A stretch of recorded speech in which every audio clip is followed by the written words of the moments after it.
Jadi sejak 2 bulan ini saya barusan selesai dengan hubungan yang kurang lebih sudah berjalan sekitar 5 tahun. Bentar, hubungan apa dulu? Hubungan ini deket sama lawan jenis. Oke, ya. Ya, dan dia itu berbeda agama dengan saya, Ustaz.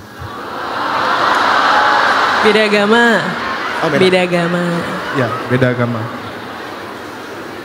Sejak saat itu saya tuh mencoba untuk mendekatkan diri gitu, Ustaz, kepada Allah.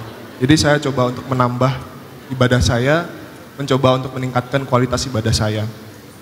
Pertanyaan saya, Ustadz, kenapa ya kok saya tuh justru malah merasa minder, kayak merasa malu gitu sama Allah. Kok dulu waktu saya itu hidup saya, maksudnya tenang-tenang aja, gak ada ujian gitu, kok ibadah saya lempeng-lempeng aja ya. Sekarang baru dikasih ujian aja kok saya justru malah, kok kenapa baru sekarang gitu loh, kenapa dari dulu-dulu tuh saya nggak mencoba untuk mendekatkan diri kepada Allah gitu loh. Saya tuh merasa minder gitu, merasa malu sama Allah. Dan yang kedua, apakah saya itu sebenarnya masih boleh, Ustadz, untuk mendoakan dia itu agar mendapatkan hidayah dari Allah? Karena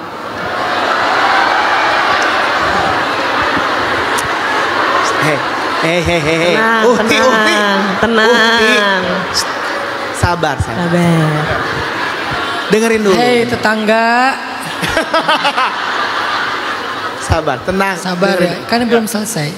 Lanjut, Kemudian, ya, karena setahu saya hidayah Allah itu kan sebenarnya hak prerogatif dari Allah itu sendiri. Jadi hidayah itu langsung turun dari Allah itu sendiri gitu.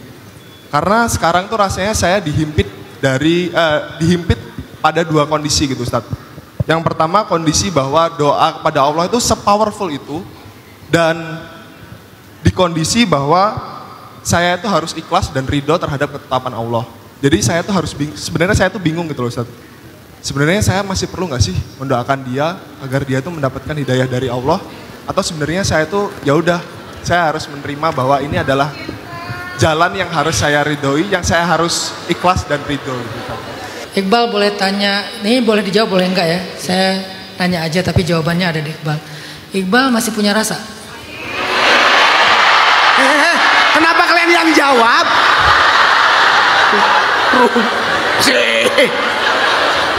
Boleh dijawab boleh enggak? Kalau mau dijawab boleh, kalau enggak. Tidak berkurang sedikit pun, Ustaz.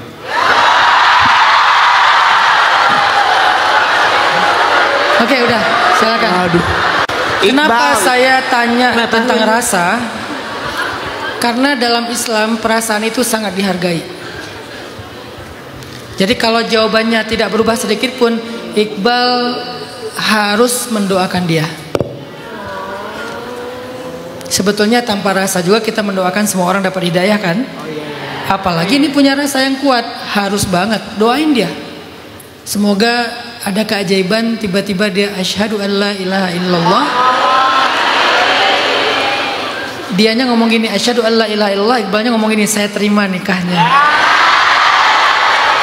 Semoga gitu kan? Itu kan yang paling happy ending. Jadi kenapa tetangga berisik? Ikut baper ya. Perasaannya. Jadi biasakan itu ya dengan teman kalian, dengan nanti anak kalian, kalau dia punya rasa tentang seseorang, hargai dan dukung rasanya. Jangan patahkan rasa. Yang harus diatur cara mencintai. Jadi udah benar Iqbal putus, walaupun berat Bal. Karena melanjutkan hubungan yang belum halal ini kan cuma nambah dosa. Tapi mendoakan gak dosa. Bahkan menyebut namanya selama bukan di dalam sholat gak dosa. Iqbal mau nyebut namanya, nyebut aja. Iqbal harus mendoakan dia. Pertama, doa Iqbal ini adalah untuk kebaikan dia, yaitu hidayah. Dan doa itu salah satu di antara keajaiban. Siapa tahu lewat doa Iqbal dia mendapatkan hidayah. Tentang dia jadi jodoh Iqbal atau enggak itu urusan kedua. Nomor 1 dia dapat hidayah, bukankah itu kebaikan? Yang kedua, siapa tahu setelah dapat hidayah kalian malah disatukan. Yang satu ngomong asyhadu an la ilaha illallah, yang satu lagi ngomongnya saya terima nikahnya. Amin. Amin. Terus tentang yang pertanyaan pertama, tentang rasa minder di hadapan Allah. Kok saya baru sekarang ya ibadahnya jangan minder Bal. Kenapa? Karena kayak bahasa tadi, Allah tuh kangen sama Iqbal, makanya dikasih ujian ini. Dan benar kalau pas Allah kangen dikasih ujian, Iqbal balik. Emang itu yang Allah pengen. Jadi nggak usah berpikir, kok baru sekarang datang. Jangankan Iqbal datang kayak gini, seorang pembunuh yang membunuh 100 orang, lalu dia pengen pulang ke Allah, tapi pulangnya baru setengah jalan, belum sampai ke tujuan dia untuk bertaubat kan, negeri yang dia tuju. Allah udah terima kok taubatnya. Bahkan ketika para malaikat berselisih, dia lebih dekat kemana nih, negeri yang dia tinggalkan atau negeri yang dia tuju? Allah suruh bumi untuk mendekatkan dia ke negeri yang dia tuju supaya membantu dia masuk ke dalam surga. Begitu Allah terima dia. Apalagi Iqbal, udah bunuh berapa orang Bal? Enggak kan? Berarti kan Iqbal nggak membuat dosa sebesar itu. Kalau dia aja begitu diterima, apalagi Iqbal. Perempuan yang berzina, dia berzina itu sebagai profesi, seorang pezina. Tapi ketika dia bertaubat, saking seriusnya dia beramal salih, sekedar ngasih minum anjing aja dia berusaha. Dia turun ke dalam sumur sampai basah baju-baju kesayangan dia. Dia buka sepatunya, dia jadikan sebagai tempat untuk menampung air. Dia naik ke atas, dia kasih ke anjing itu. Asbab itu Allah hapuskan dosanya dan Allah masukkan dia ke dalam surga. La tayasu min rauhillah, la taqnatu min rahmatillah. Janganlah kalian berputus asa dari rahmat Allah. Innallaha yaghfirudz dzunub jami'ah. Allah mengampuni semua dosa, hatta syirik sekalipun, kecuali mati dalam keadaan musyrik. Kalau belum mati, Allah terima taubat semua orang. Jadi Iqbal jangan berkecil hati. Kalau Iqbal berkecil hati, itu namanya wasawisus syaitan. Itu kerjaan setan. Setan pengen mengecilkan hati Iqbal supaya berputus asa dalam taubat. Bal, ngapain lo taubat sekarang? Gak ada gunanya. Kemarin-kemarin kemana aja lo? Itu setan tuh. Makanya kalau muncul rasa itu, langsung a'udzubillahi minasyaitonirrajim.